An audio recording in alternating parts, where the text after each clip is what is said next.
On today's bonus Locked On Jayhawks, Bangally Kamara, a linebacker from South Carolina and Pitt, is a Kansas Jayhawk for next year.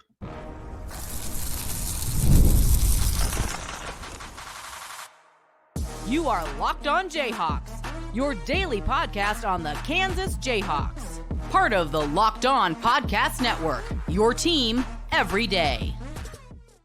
What's up? Derek Johnson. You can find me on Twitter at DJohnsonRadio, and this is a bonus episode of Locked On Jayhawks because Kansas has a new football player for 2025. That would be Bangally Kamara, a transfer from South Carolina and Pittsburgh. Thanks for making Locked On Jayhawks your first listen every day. Thank you to the everydayers catching each and every show. We are free and available wherever you get your podcasts, and you can find us on YouTube where you can like and subscribe to the show. We're going to get into what went down, some, of the scouting report on what KU is getting in Bangally Kamara and what exactly it means for KU in 2025 in the offseason on this episode of the show. Let's start right there. So Bangally Kamara, he is a player who was at South Carolina this past season.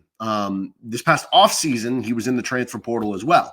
And he spent, it was 4 years at Pittsburgh, one of them being the COVID year, and ended up going into the transfer portal, goes to South Carolina. He plays in the first 4 games, kind of minimal snaps early in the year, but they're starting to ramp up as the season goes on. South Carolina coach is like, hey, because he was kind of the 4th linebacker rotating in here and there. He's getting playtime, but, coach didn't want him to leave, said, hey, we're going to give you more snaps. Don't worry. It keeps coming. He was like, no, I would, I don't know if he's battling an injury too.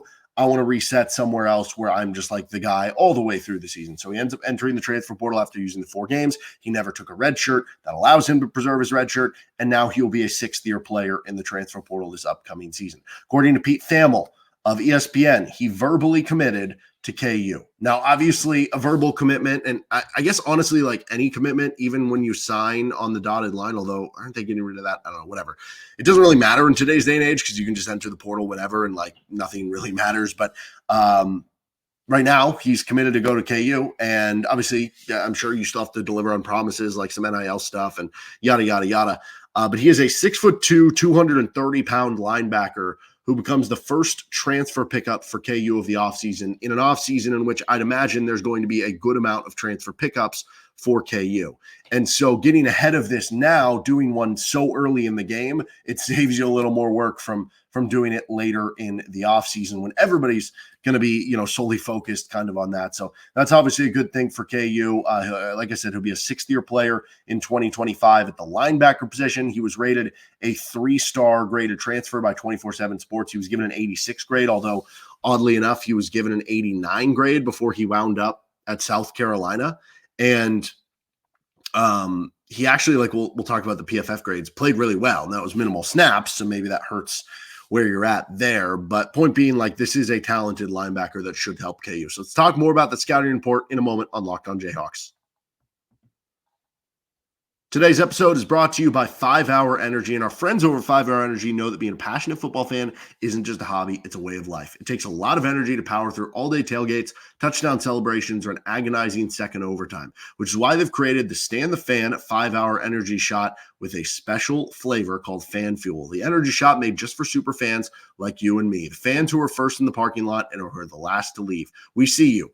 You know what else gave me a bit of Jayhawk fan fuel this week? This very episode, this very moment when Bangally Kamara, the guy we're doing this episode about, committed to KU to bolster their linebacking core, their defense, and their team for next season. 5 Hour Energy knows that no matter what team you root for, being a fan requires heart, soul, and a whole lot of energy. Whether you're prepping for the big tailgate or ironing your new Bangally Kamara jersey, your game day to-do list is always a mile long. That's why the limited edition Stand the Fan 5 Hour Energy Shot is here to help keep you fueled throughout the season. What's your fan fuel this week? Whatever it is, do it with a 5 Hour Energy. Available on 5hourenergy.com, shipped nationwide.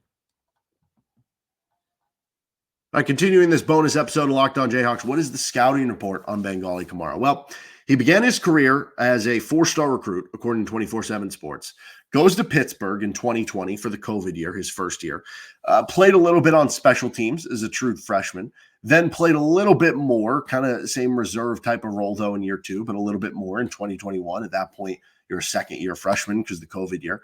And then you start to see real playing time in year 3. 2022 with Pittsburgh, 11 starts. He had 49 tackles, 7 pass breakups. And then in year 4 with Pittsburgh, 2023, he had 10 starts. The games he didn't start, he was injured for. He wound up with over 50 tackles, 6.5 TFLs in that 2023 season. Now, this past season, South Carolina, 4 games played. He had 9 tackles before deciding to preserve his red shirt to transfer. So total it all up over his 5 seasons with really 2 full seasons of play, 124 tackles, 4 sacks, 8 pass breakups, 1 interception for Kamara. You look at the PFF grades, Pro Football Focus grades. He graded out as a 61 in 640 snaps in 2022. I'm not even going to give the 2020 and 21. The snaps are low. It's special teams, whatever. But a 61 overall in 2022, which again, the scale there, like 60 to 70 is kind of your average level starter. So you're doing that in your first year as a starter. Then in year 2 as a starter in 2023, you expect improvement. You got improvement. He had a 70 overall on PFF in 2023 and 504 snaps. Obviously, if you're adding a guy who, was to that 70 range, like that would be a big boon to KU in the linebacking core. And then in a limited 70 snaps this year, he was actually an 82 overall grade on PFF. But again, that's limited snaps in certain scenarios. Now, what I find interesting when you look at the specific grades for him from 2021 through 2023, he had a grade of 70 or higher in pass rush. So when I look at that, I say, okay, he's a linebacker that has some pass rush ability, and he's an athletic linebacker. When you kind of watch some of his game, you watch some of his highlights, and he's a big dude, 6'2", 230. I think there's some similarities there with a guy that you have currently on the roster with J.B. Brown, and I think J.B. Brown's been, one of this defense's best players so far this season. Kamara's gotten better every year, basically, in coverage, so like that's good that as he's gotten more experience, he's done better there. He has had, you look at this year, it wasn't an issue, but again, small sample size. The previous 2 years, the tackle grades were in kind of the mid 50s. So really athletic guy, able to get there, not always making the tackle. But, I guess like you want your linebackers to be good at tackling, but like at the end of the day, if you end up being a good team tackling, like everybody gets to the ball, if your linebacker can at least hit the guy where it's, forcing somebody else to be able to make the tackle or slow him down, like you'll at least take a little bit of that. But overall, this is just an athletic linebacker that if you're getting his 2023 version to where, the 2024 is just a small sample, like he'd still be an awesome addition to the group that certainly needs it. And we'll talk about what this means for the roster in a second. But like what I find interesting here is going to be his usage. So he has over 1,300 career snaps between all the stops he's been at. Over 200 of those snaps have come on the defensive line. 875, so a big majority of it as a box linebacker. And then over 240 of that has come as either a slot safety. He had 1 snap as a corner. So he's mostly been a standard linebacker, but he's definitely shown he can flex out to a pass rush spot. Like we said, like KU uses J.B. Brown sometimes, or sometimes into a type of hawk role you've seen him as, and KU uses that too. So I think a lot of options for how KU can best utilize him. And the beauty of him committing now is that he should have spring ball for KU to figure out what the best way to utilize him is in the spring. All right, let's talk more about his fit on the 2025 team and where he figures to factor into the team on Locked On Jayhawks. This episode is brought to you by FanDuel Sportsbook. Get ready to tackle the NFL action with FanDuel, America's #1 sportsbook. Because right now, new customers can bet $5 and get $150 in bonus bets if you win. The FanDuel Sportsbook app gives you everything you need to place live bets on the NFL all in one place. So when you get a hunch in the middle of the game, you can check out the latest stats, view live play-by-play, and so much more on the same page where you place your bets. Just visit FanDuel.com to join today. You'll get started with $150 in bonus bets if you win your first $5 bet.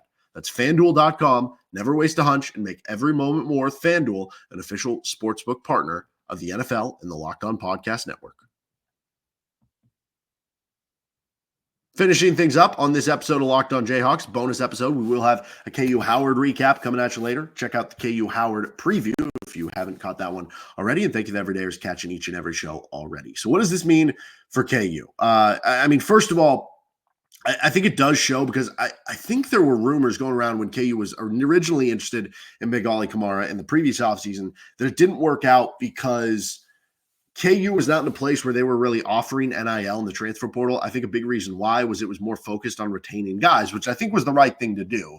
You had a lot of really good players back, really talented players back. I know it's easy to point to now and be like, oh, they're 2-6. We sure that was the right strategy? Okay, but at the moment, that was the right thing to do, without a doubt. So now maybe that's going to be something that you open up yourself more to. So I'd imagine KU is going to be more competitive with some of this NIL and transfer portal stuff. And I think it's shown right away here.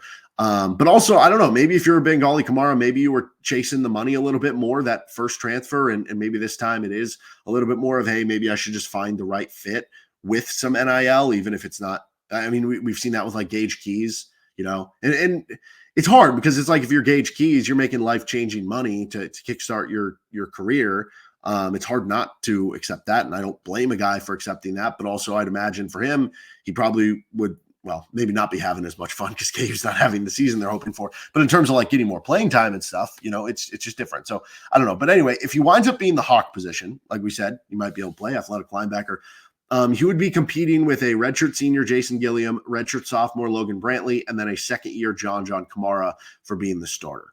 I think it's better if you use him as a true linebacker in that J.B. Brown role where he is kind of a linebacker that you can use in blitzes, that you can use as a defensive end here or there, and to where if you are even comfortable a little bit with him playing Hawk, then you're just even more comfortable with him having to be in standard coverage as a base linebacker to where you feel better about, your base defense in coverage. But KU loses a lot at the true linebacker positions, right? Not counting the Hawk position. J.B. Brown is a fifth-year senior. Cornell Wheeler is a fifth-year senior. Taiwan Berry-Hill is a senior. So those are KU's top three at the traditional linebacker core that you would talk about. They're all gone. So you need help there. I think it makes the most sense for Kamara to play one of those positions, right? Whether it's, I don't know if KU uses a Sam or a Will, and then the Mike is kind of the middle guy. But right, I think it just makes sense for him to be one of those two. Now, the beauty of him coming in early, like I said earlier, is with spring ball, you get a chance to best figure out what the best position is for him. But I'd also imagine losing Cornell Wheeler, the guy who was the green dot, the guy who's calling the plays for the defense, like maybe that ends up being Bangally Kamara. And it'd be hard to do that, to have a guy who just joined before fall during the summer, who's trying to figure out the playbook, to be the guy calling the plays, to be the leader. But you have a sixth-year player who's coming in, should be there for spring ball because this commitment came so early in the game. Maybe he ends up being that guy, right? And then maybe you end up with a starting lineup of Bangally Kamara at one of the linebacker spots, Jason Gilliam at the Hawk spot, and then your other linebacker spot would either be another transfer portal pickup, or if you get a jump from a guy like Tristan Fletcher. We've been waiting on that big jump from Logan Brantley. Maybe it's one of your true freshmen, Ja'Cory Stewart, John Kamara took a big jump. Then maybe one of those guys becomes the third linebacker. But I definitely feel like Bangally Kamara will end up being a starter for this year's upcoming team. And I think on paper right now, I expect him to be KU's best linebacker in 2025. All right, that'll do it for this episode of Locked On Jayhawks. You can find our show anywhere you get your podcast, including on our YouTube show, on our YouTube page. We'll be back for a KU Howard recap. So tune into that right here with LOJ.